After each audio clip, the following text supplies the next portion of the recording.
Oh, it's on. Okay. Hi, guys. So today I am going to be reviewing, slightly late, the 13 Clocks by James Thurber. So when Jesse said we are going to read a children's story, I was like, okay, fine. But, I was like, okay, okay. And then I was like, oh, I'll read it, I'll read it, I'll read it. And so finally I had to like buy it and then rush it here. Like I had to pay like $4 extra shipping to get it here on my vlog day. So it arrived like a couple hours ago.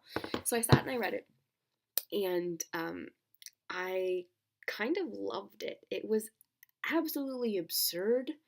And there were times when I laughed out loud because it was absurd.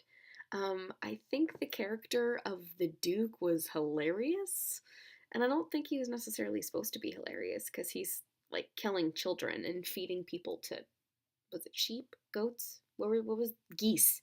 Right, he was feeding them to the geese, right? So that's disgusting, but also kind of strange because you just picture this like big, hooded figure, right? Because he's supposed to be like 6'4" or whatever, like feeding little like body parts to geese at a lake, and it's just this odd kind of setup. And this princess who can only say certain words and has like light up flowers and women named Haga.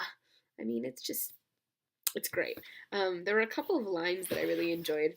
I think my favorite though was when the Duke is admitting who like his relationship to the princess, and he says, "We all have flaws, and mine is being wicked." Right? That's just a really great summative line, right? If characters had taglines, that would be his, and I thought that was just really well done. And like Jesse said, the illustrations are really divine, and I love this. It reminds me of the books I read as a child, and as I'm reading this, I'm like, I kind of want to have a child and then read this to them.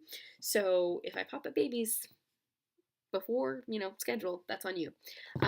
Also, I want props because I knew that there were parts where it was blank verse before I wikied it.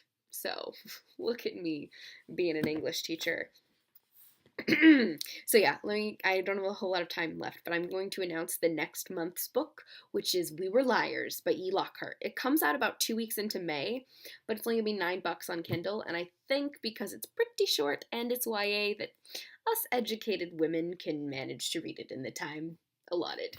Plus, it's gonna be great, and there's this shocking big twist at the end, and I want to know that twist before anybody else, okay? I don't want to get spoiled. Okay, I will see you later this week. I promise.